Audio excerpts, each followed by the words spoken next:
డబ్బు, అనారోగ్యం, ఉద్యోగం, వ్యాపారం, అప్పులతో బాధపడుతున్నారా? మీకోసమే launch your future program. Hi hello నమస్తే, welcome back to Suman TV. అమెరికాలో ఉన్నటువంటి భారత్ ఐటీ కంపెనీలకు ట్రంప్ రాక మంచిదా కాదా? మరి ఐటీ సెక్టార్కి బంపర్ ఆఫర్ అంటున్నారు. మరి దీనిపైన నిపుణులు ఏమంటున్నారు? మరి మరింత సమాచారం అందించడానికి ఈరోజు మనతో పాటు స్టూడియోలో ఉన్నారు బిజినెస్ అనలిస్ట్ నంది రామేశ్వరరావు గారు. సార్తో మాట్లాడదాం. నమస్తే సార్. నమస్తే సార్, మరి ట్రంప్ జనవరిలో బాధ్యతలు చేపడుతున్నారు కదా, మరి ఐటీకి ఎలాంటి ఆఫర్స్ ఉంటాయి? మరి బంపర్ ఆఫర్ అని చెప్తున్నారు, మన ఆర్టికల్స్ అయితే చూస్తున్నాం, వీడియోస్ చూస్తున్నాము. మరి ట్రంప్ వచ్చిన తర్వాత అమెరికాలో ఉన్నటువంటి ఐటీ కంపెనీస్కి ఎలా ఉండబోతుంది అంటారు? లాభమా నష్టమా అంటే ఏం చెప్తారు? ట్రంప్ గురించి మాట్లాడాలన్నా ఎలాన్ మస్క్ గురించి మాట్లాడాలి పెద్ద సముద్రం అన్నమాట.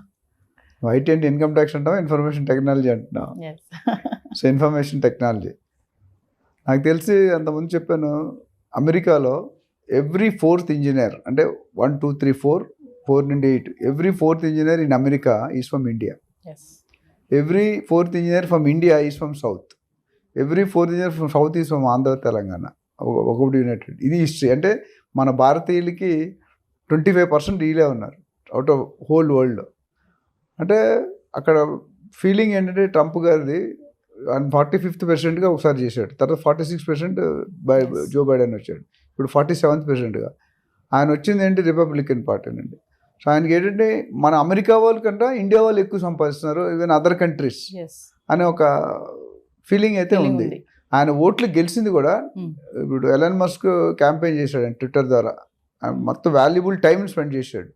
దానివల్ల బెనిఫిట్ ఏంటి, ఆయన గవర్నమెంట్లోనే పొజిషన్ వచ్చింది, డిపార్ట్మెంట్ ఆఫ్ గవర్నమెంట్ ఎఫిషియన్సీ అని పెట్టి ఆయన్ని వివేక్ రామస్వామి అడ్వైజర్గా పెట్టారు. అంటే క్యాబినెట్ లెవెల్ ర్యాంక్ అంటే అంత ఈజీ కాదు. అసలు ఏమీ లేకుంటే మామూలుగా పట్టిందల్లా దున్నేస్తాడు. ఏ ఫీల్డ్ పట్టుకుని ఆ ఫీల్డ్ ఆ పక్కనోడు ఖతం అయిపోతాడు. అలాంటి ఇప్పుడు క్యాబినెట్లో పొజిషన్ వచ్చింది, గవర్నమెంటే చేతిలో ఉంటుంది, అది కూడా సీనియర్ పొజిషన్. కమింగ్ బ్యాక్, అమెరికాలో ట్రంప్ ఏం చేస్తాడంటే ఇమ్మిగ్రేషన్ పార్ట్ ఉంది, అది స్ట్రిక్ట్ చేస్తాడు. ఆయన నేను చెప్పినట్టు ఎలక్షన్ గెలిచిందే దీని మీద యాక్షన్ తీసుకుంటాను. I will reduce the intake of out foreign country students. ఎందుకంటే మన వాళ్ళ వల్ల వాళ్ళ జాబులు పోతున్నాయి, లేదా మన వాళ్ళు సంపాదించింది వాళ్ళు సంపాదించదు. సో దేర్ స్కేర్సిటీ అయిపోతుంది జాబ్. ఇప్పుడు ఈయన ఏం చేస్తాడంటే రకరకాల వీసాలు ఉన్నాయి మనకు, ఆల్రెడీ చూసిన H1 వీసా, వర్క్ వీసా, అవన్నీ. దాని మీద డెఫినెట్గా ఎందుకంటే ఫీలింగ్ ఏంటంటే చాలామంది మన ఇండియాలో తక్కువ ఉన్నారు, మిగతా కంట్రీస్ అండర్ డెవలపింగ్ కంట్రీస్ ఉంటాయి కదా, ఇల్లీగల్గా వచ్చేస్తున్నారు. వచ్చి అక్కడ పని లేకుండా అక్కడ పాతడిపోతున్నారు. జనరల్గా వీసా ఏంటంటే 30 days బిల్లోనో, విజిటింగ్ వీసానో, టూరిస్ట్ వీసానో అవి ఉంటాయి. అది లేకుండా ఇప్పుడు నేను ఏం చేస్తున్నాడు, కొద్ది స్ట్రిక్ట్ కండిషన్ పెడుతున్నాడు. వచ్చేవాళ్ళు ఎలా వస్తున్నారు, చెకింగ్లు ఎక్కువ అవుతాయి, అంటే స్క్రూటినీ. సో దానివల్ల ఏమంటే ఇండియన్స్కి కొంతవరకు ఎఫెక్ట్ ఉంటుంది. అయితే పాతగా వెళ్ళి 20 సంవత్సరాలు సెటిల్ అయ్యి వాళ్ళకి ఏమి ఉంటుంది, ఎందుకంటే ఆల్రెడీ ఇప్పుడు మనం లాస్ట్ టైం మాట్లాడుకున్నాం. కొత్తగా ఇప్పుడు ఎవరైనా వెళ్ళి పిల్లలకి అక్కడ పుడితే వాళ్ళకి సిటిజన్షిప్ ఇవ్వని అంటున్నాడు కొత్తగా. అంతకుముందు అలా కదా, అక్కడ పిల్లలకి మా ఫ్రెండ్స్ 25 years బ్యాక్ వెళ్ళిపోయారు, వాళ్ళ పిల్లలకి కూడా గ్రీన్ కార్డ్ వచ్చింది, సిటిజన్షిప్. బట్ ఇప్పుడు కొత్తది ట్రంప్ వస్తే January 20కి ప్రెసిడెంట్గా వస్తాడు.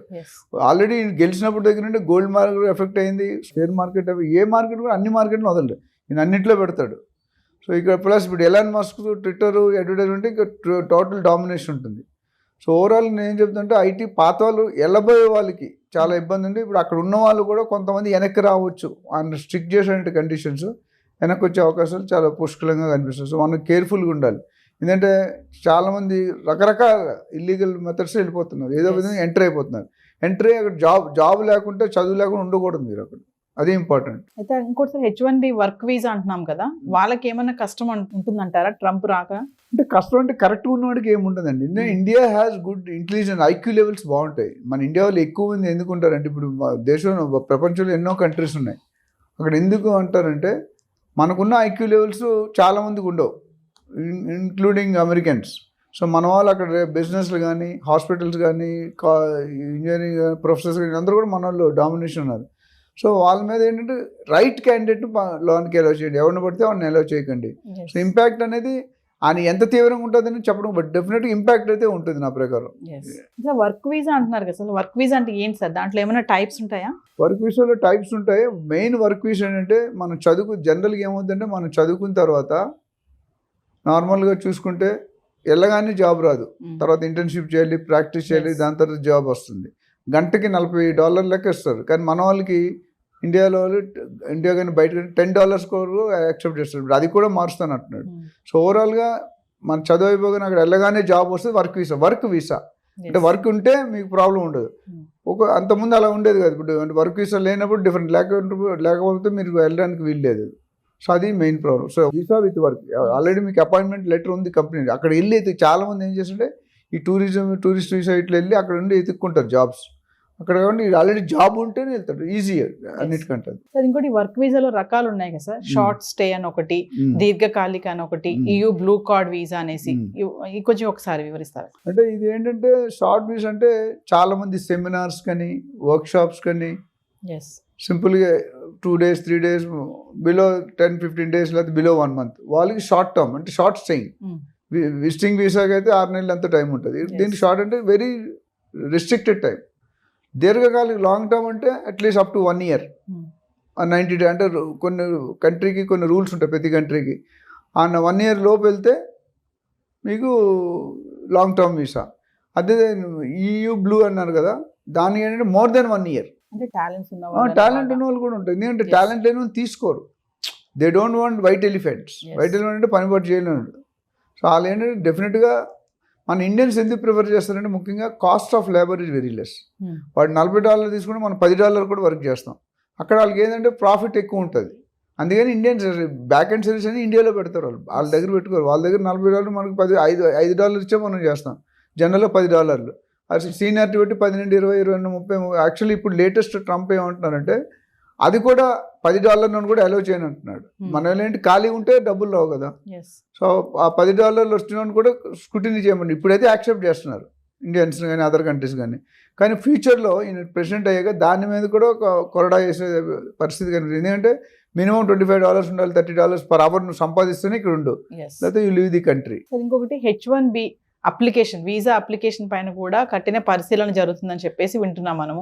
అది ఎలా ఉంటుంది? ఈ ఇమిగ్రేషన్ అనేది ఇమిగ్రేషన్ మనం మాట్లాడుకున్న సబ్జెక్టులు అన్నీ కూడా అన్నిటి మీద ఇంపాక్ట్ ఉంటుంది. ఎంత ఇంపాక్ట్ ఉంటుంది చెప్పలేం, బట్ డెఫినెట్గా impact is going to be there because it's totally against more people coming in and occupying Americans jobs. మనం వెళ్ళామంటే వాటి మనం తక్కువ రేటుకి ఎక్కువ పని ఇస్తాం, వాళ్ళు ఎక్కువ రేటుకి తక్కువ పని చేస్తారు.